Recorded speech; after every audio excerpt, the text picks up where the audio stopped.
গ্রামে কোনো ফিউচার নাই। আর এই জন্যই তুলির নানি খুব ছোট্টবেলায় তাকে শহরে পাঠিয়ে দেয় এবং কখনোই আর গ্রামে আসতে দেয় না। মাঝে মাঝে নানি তুলিকে দেখতে যেত, এই পর্যন্তই। তবে আজ অনেক বছর পরে তুলি যখন অনেক বড় হয়ে যায়, তখন সে ফিরে আসে গ্রামে নানিকে সারপ্রাইজ দেওয়ার জন্য। তুলিকে দেখি ভূত দেখার মতো চমকে যায় তার নানি। ভয়ে ভয়ে জিজ্ঞেস করে, তুই তুই এখানে কখন এলি? আমাকে না জানিয়ে কেন এলি তুই? কেমন যেন দিশেহারা হয়ে যায় বৃদ্ধ মহিলাটা। তুলি হেসে ফেলে, তারপর বলে, আরে নানি, চিল, তোমাকে দেখার জন্য আসছি, এত ভয় পাওয়ার কি আছে? নানি কিছু বলে না, তবে তুলি খেয়াল করে নানি কেমন যেন ভয়ে ফ্যাকাশে হয়ে আছে, তার হাত পা কাঁপছে। তো যাই হোক, গ্রামে এসে বেশ ভালো লাগছিল তুলির, অনেক দিন পর ফিরে আসা শহরের ইট পাথরে পাথরে ঘেরা সেই বন্দি জীবন থেকে হুট করে যখন একটা শ্যামল সবুজ তাজা পরিবেশে কেউ আসে, তখন আসলেই ভাল লাগে, ডিফারেন্ট একটা এনভায়রনমেন্ট। তো তুলির আবার এক্সপ্লোর করতে ভাল লাগে, সেদিক সেদিক ঘুরে বেড়াচ্ছিল। এমন সময় দেখে দূর থেকে একটা ছেলে তার দিকে তাকিয়ে আছে এক দৃষ্টে, মুখে একটা হাসি, খুবই বিস্তৃত একটা হাসি, পরিচিত একটা হাসি, ভাবটা এমন যেন তুলির খুব কাছের কেউ। তুলি একটু অবাক হয়, বেশ কয়েকবার তাকায় ছেলেটার দিকে। তুলিকে দেখে ছেলেটা এগিয়ে আসে, তারপর বলে, হাই, চিনেছো আমাকে? উম, তুলি একটু অবাক হয়, তারপর বলে, না তো, কি আপনি? তুমি আমাকে সত্যিই চিনতে পারোনি? যেন আকাশ থেকে পড়লো ছেলেটা। তুমি বলে কি, না, আমি তো ভেবেছিলাম তুমি আমাকে দেখলেই চিনবে, আর কিছু মনে না থাকুক, আমার চেহারাটা অন্তত মনে থাকার কথা তোমার। তুলি, আমরা ছোট্টবেলার ফ্রেন্ড, সবসময় একসাথে খেলতাম, ঘুরতাম, স্কুলে যেতাম, ভুলে গেলে এত জলদি আমাকে? তুলির কিচ্ছুতেই মনে পড়ে না এই ছেলেটাকে। তো যাই হোক, এক পর্যায়ে ছেলেটা বলে, আমার নাম রাহুল। আম, তারপরে দুজনের বেশ কথাবার্তা হয়, পরিচয় হয়। তুলির যদিও মনে পড়ে না এই ছেলেটাকে, বাট স্টিল সে হচ্ছে যে ছেলেটার সাথে ঘোরাঘুরি করে, গ্রামের আড্ডা, মানে যেহেতু সে শহরে বড় হয়েছে, তার সাথে তার কাছে হচ্ছে ছেলে বন্ধুদের সাথে আড্ডা দেওয়া বা ঘোরাঘুরি করা ব্যাপারটা খুবই নর্মাল। তো সেই হিসাবে ছেলেটার সাথে তুলি বেশ ঘোরাঘুরি করতে থাকে। ঘুরতে ঘুরতে একটা জঙ্গলের সামনে এসে দাঁড়ায় দুজন। ছেলেটা ফিস ফিস করে বলে, জানো, এই জঙ্গলটা কিন্তু ভুতুড়ে, এখানে রাতে তো কেউ আসেই না, দিনের বেলাও আসতে ভয় পায় মানুষজন। তুলি বলে, কেন? শুনেছি এখানে যে একবার যায় সে আর কখনোই ফিরে আসে না। আরে দেখ, এসব গুজব, মিথ, এসব হয় নাকি আবার? ছেলেটা হেসে ফেলে, তারপর তুলির দিকে তাকিয়ে বলে, না না, সত্যি, এটা সত্যি, এখানে ভূত আছে, চলো আমরা বাড়ি ফিরে যাই। তুলি বলে, দেখ, চলো ঘুরে আসবো। কথাটা বলেই ছেলেটাকে টেনে নিয়ে যায় জঙ্গলের ভেতর। দুজন মিলে বেশ ঘুরতে থাকে, ঘুরতে থাকে। ঘুরে ঘুরে এক পর্যায়ে আহ, ছেলেটা বলে, তুলি, এখন কিন্তু সন্ধ্যা হয়ে আসছে, অন্ধকারের পর এখানে থাকা একদমই ঠিক হবে না, খুবই বিপজ্জনক একটা মানে এই জায়গা এটা। তুলি পাত্তা দেয় না, সে আরো গভীরে ঢুকে যেতে থাকে। জঙ্গল দেখে কেমন যেন দিশেহারা হয়ে যায় তুলি, তার মনে হতে থাকে খুবই চেনা পরিচিত একটা কাছের জায়গা। মানে অনেক অনেক বছর আগে, আগের অসংখ্য স্মৃতি মনে পড়তে থাকে, মনে পড়ে যায় ছোটবেলা এখানেই তার বন্ধুর সাথে তুলি এখানে আসতো, খেলতো, লুকিয়ে থাকতো, জঙ্গলে জঙ্গলে ঘুরে বেড়াতো, মাঝে মাঝে স্কুল ফাঁকি দিয়ে ওরা এখানে ঘুরতো। খুব মজার মজার স্মৃতি মনে পড়তে থাকে তুলির।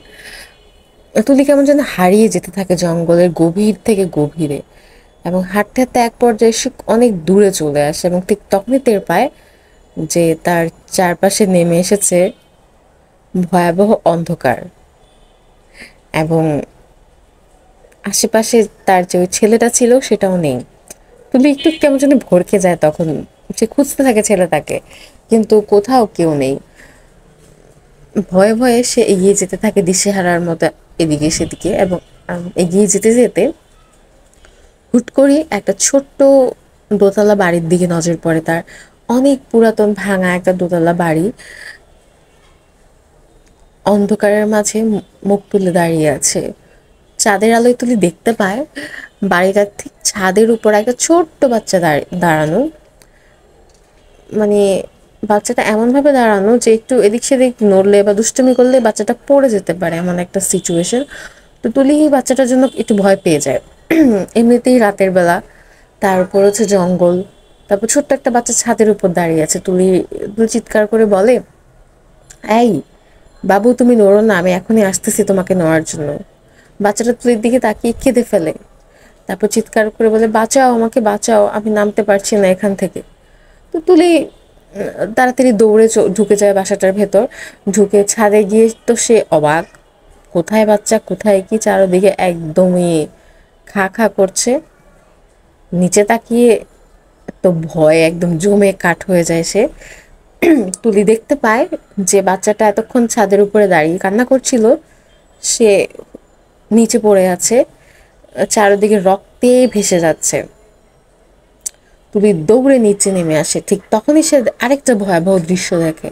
সে দেখে ছাদের উপর আরেকটা ছোট্ট মেয়ে দাঁড়িয়ে আছে।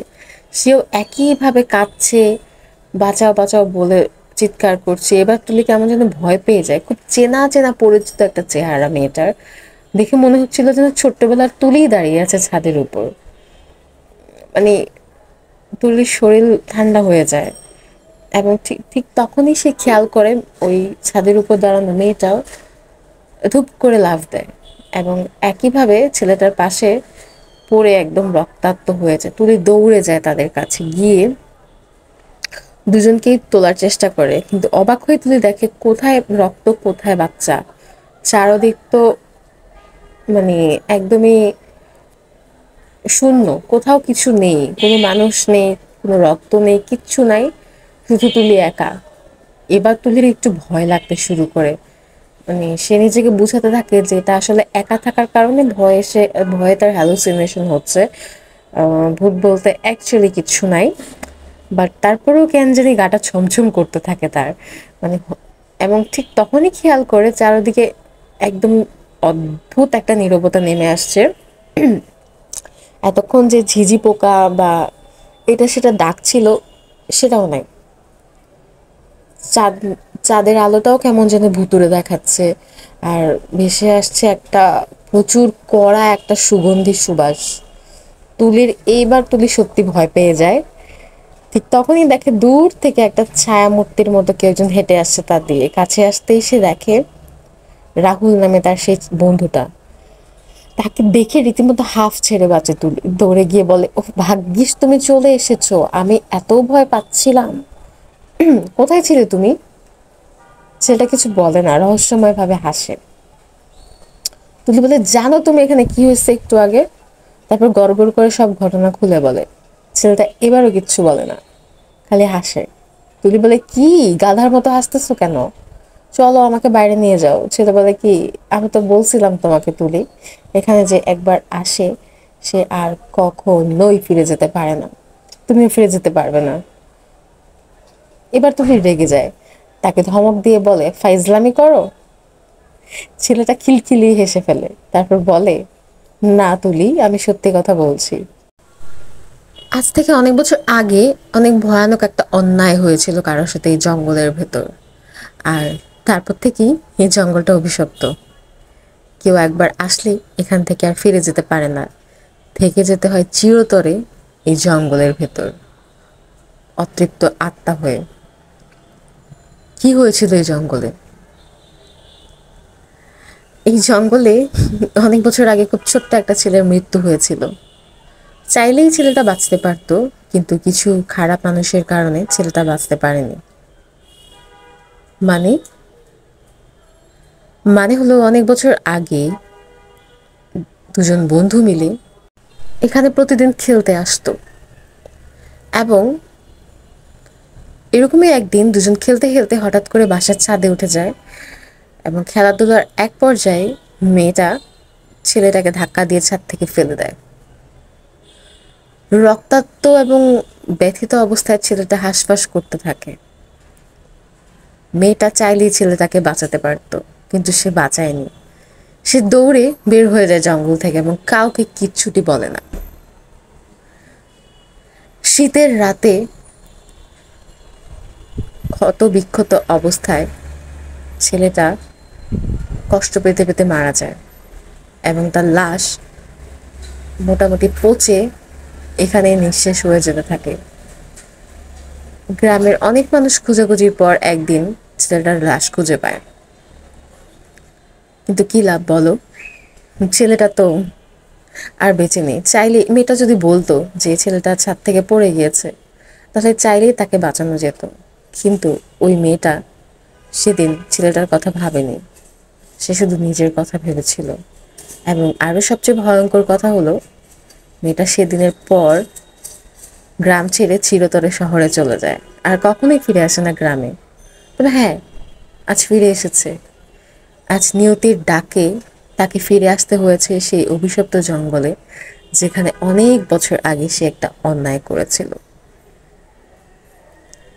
মেরে ফেলেছিল একটা নিষ্পাপ, খেলার ছলে মেরে ফেলেছিল একটা নিষ্পাপ জীবনকে। সে যাই হোক, তুমি কি জানো সে মেয়েটাকে? তুলি একটু ভয় পেয়ে যায়। তার মনে পড়তে থাকে অনেক বছর আগে ঘটে যাওয়া একটা ঘটনার কথা।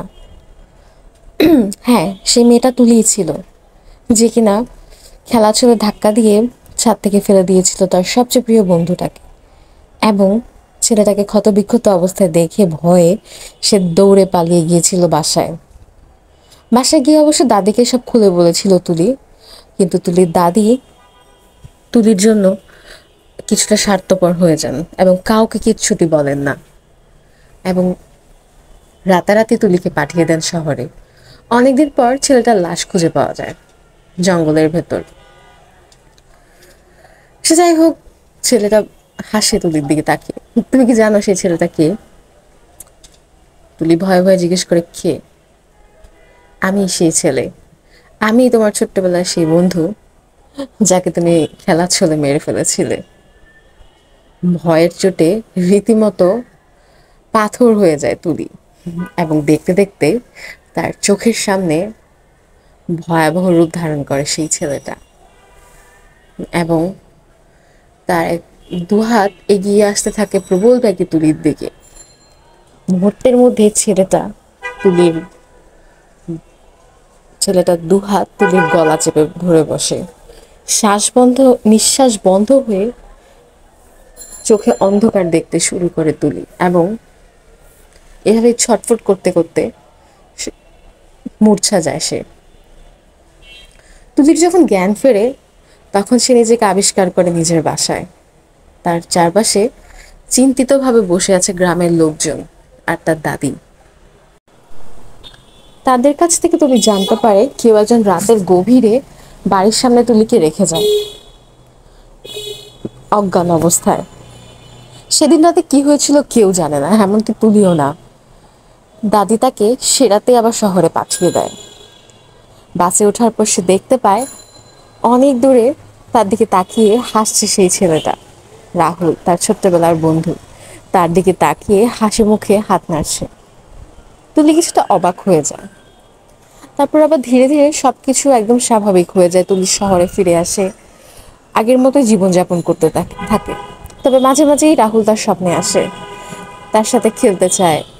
দুজন হাত ধরে চলে যায় সেই জঙ্গলের ভেতর। রাহুল তুলিকে বলে, তুমি খেলতে খেলতে মেরে ফেলেছিলে আমাকে, হয়তো বোঝোনি, ছোট্ট ছিলে, তাই আমি রাগ করিনি। আমি তোমার কোনো ক্ষতি করবো না, তুমি আমার সত্যিকারের বন্ধু। তবে হ্যাঁ, আমি কিন্তু মাঝে মাঝে তোমার সাথে দেখা করতে আসবো। এতটুকু অত্যাচার সইতেই হবে তোমার। প্রথম প্রথম বেশ ভয় লাগতো তুলির কাছে, কিন্তু এখন বেশ লাগে। অন্য ভুবনের অন্যরকম একজন বন্ধুর সাথে সময় কাটানো।